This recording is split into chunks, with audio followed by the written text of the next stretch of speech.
मुस्लिमों को सताने वाली दोनों कंट्रियां अमेरिका और चाइना फंस चुकी हैं ट्रेड वॉर में, और आपस में ये लोग ऐसे ट्रेड वॉर में उलझे हैं कि इनको इनके किए का सबक मिल जाएगा। और कैसे मिलेगा इसके बारे में बात करते हैं। हुआ क्या कि आप लोगों को ये पता है कि इसराइल जो फिलिस्तीन के साथ कर रहा है, उसको करने की जो ताकत है वो कहाँ से आ रही है? वो आ रही अमेरिका और अमेरिकी कंपनी से। वो जो अमेरिकी कंपनियां फंड करती हैं इसराइल को, और अमेरिका जितना फंड करता है, अमेरिकन का कुछ भी हो जाए हम इसराइल के साथ खड़े हैं। और डोनाल्ड ट्रंप की पॉलिसी तो और हार्डकोर है इस मामले में। तो वो क्या कर रहे हैं कि अपने जितना भी जो सामान वो लोग बनाते हैं लड़ाई का, जितनी भी चीजें हैं, वो सब चीजें इसराइल को बस फ्री में दी जा रही, तुम लड़ो लड़ो।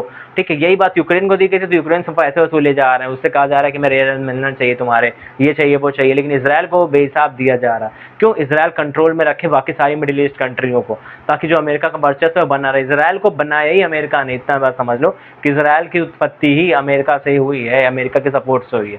इसराइल को अमेरिका सबसे पहले सपोर्ट करने वाले देशों में जिसने इसराइल को सपोर्ट किया, और आज भी यही हो रहा है। और बाकी कोई भी कंट्रियां जो हैं इसीलिए उसके सामने टिक नहीं पाती हैं, क्योंकि उसके पीछे जो सपोर्ट है वो अमेरिका का सपोर्ट है। दूसरी तरफ चीन है, जो अपने यहाँ के उइगर मुसलमानों पर उसने इतना ज़्यादा अत्याचार किया, उनकी मस्जिदों को तोड़कर वहाँ टॉयलेट बना देना, उनके बच्चों को कभी भी कुछ भी सीखने ना देना इस्लाम का, और पकड़ के ले आना, और ज़बरदस्ती चाइनीज़ संस्कृति उनके ऊपर थोपना, ज़बरदस्ती अपनी वैल्यू सिखाना, उनको एथीस्ट बनाना, इस तरीके की चीज़ें चाइना बिल्कुल कर रहा है। और वहाँ पर बिल्कुल इस्लाम की ग्रोथ को ज़ीरो कर दिया, निगेटिव में कर दिया चाइना ने। और ये दोनों जो कंट्रियां कर रहे थे, अब ये दोनों आपस में उलझ गए हैं, जो एक दिन होना ही था, और ये चीज़ हो रही है, और अब इसमें दोनों का नुकसान होगा। इसमें इनका नुकसान इतने हद तक हो सकता है, यदि ट्रेड वॉर बढ़ जाती है तो इसमें इतना नुकसान हो सकता है कि उन दोनों की जो चीज़ें चल रही थी वो चीज़ें बंद हो सकती हैं। ये लोग आपस के ट्रेड वॉर में आगे चल के भिड़ भी सकते हैं। ठीक, तो होता है ना कि जो आपने किया है वो कहीं ना कहीं आपको मिलेगा। ठीक है, कर्मा किक्स बैक वाला सिस्टम, तो वो सिस्टम हो रहा है इन लोगों के साथ, और इस टाइम पे ये लोग इसी सिस्टम में फंसे हुए हैं। तो मुझे तो ठीक है, मुझे अच्छा लग रहा है, इसमें अपना घाटा नहीं कुछ, इसमें वो गाना नहीं है कि इसमें तेरा घाटा मेरा कुछ नहीं जाता, तो इसमें हम लोग को कुछ जाता नहीं है, हम लोग मस्त बैठ के ट्रेड वॉर देखेंगे। उम्मीद है, दुआ है फिलिस्तीन के नाम, कि फिलिस्तीन में जो हो रहा है वो जल्दी से जल्दी बंद हो जाए, वापस से वो लोग अपनी जगह पर। क्योंकि डोनाल्ड ट्रंप ने क्या दिया कि मैं पूरा गाजा समतल कर दूंगा, मैं सबको यहाँ से हटा दूंगा, ये कर दूंगा वो कर दूंगा। और ये तो एक देखने वाली बात ये है कि उन लोगों को जिन पर अत्याचार हो उनको लेने के लिए आसपास के मुस्लिम देश भी तैयार नहीं है।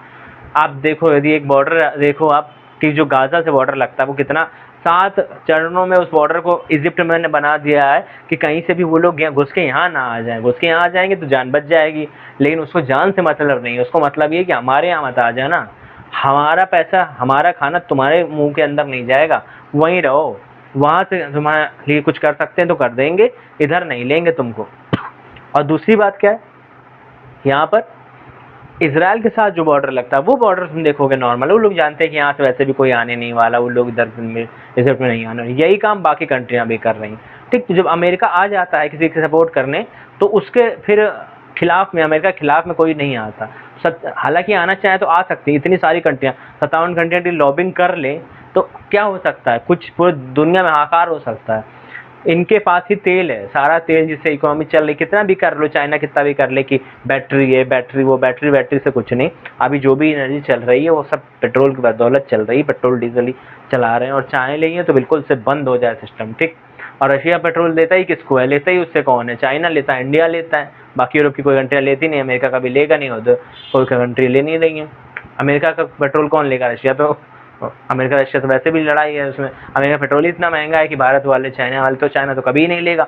तो होगा क्या कि पेट्रोल की खपत कम हो जाएगी, या पेट्रोल की डिमांड जो है वो बहुत ज़्यादा बढ़ जाएगी, और सप्लाई रहेगी नहीं, तो बहुत ज़्यादा आसमान छुएंगे। लेकिन क्या है कि बस यही है कि डर है, कोई चलाता नहीं कदम। और उस समय एक समय था जब सऊदी के प्रिंस ने कहा था कि नहीं, सऊदी के किंग ने कहा था हम अपना पेट्रोल नहीं देंगे।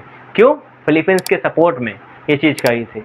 अब ये दम भी होना चाहिए। आपके समय के जो प्रिंस हैं, अब उनका कुछ अलग ही रवैया है, तुम लोग सब जानते हो कि क्या रवैया है उनका। उनको मतलब क्या, उनको मतलब अपनी कंट्री से, उनको मतलब अमेरिका के हथियारों को। जब वो अमेरिका के हथियार खुद ही खरीदे तो आप हथियार ही नहीं खरीदते हो, आप उसकी डॉक्ट्रिन भी खरीदते हो कि आप उसके साथ हैं।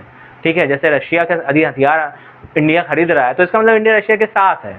ठीक है, ये सीधा सीधा मतलब है कि हम लोग तुमसे हथियार इसीलिए ले रहे हैं कि तुम्हारे हमारी जो है वो कुछ चीज़ें मैच करती हैं आपस में। जब सऊदी ने अपनी बातें मैच करवाई दी अमेरिका से तो फिर क्या ही रह गया। ठीक, तो अब बातें ही कुछ कहने को है नहीं। तो फिलिस्तीन के लिए दुआ करो, फिलिस्तीन का सपोर्ट करो, जितना ज़्यादा हो सके इस वीडियो को शेयर करो। ठीक है, यही मैं आपसे उम्मीद है, आपसे आकांक्षाएं हैं मेरी कि आप ऐसा करोगे। तो मिलते हैं अगले वीडियो में, तब तक के लिए खुदा हाफिज़।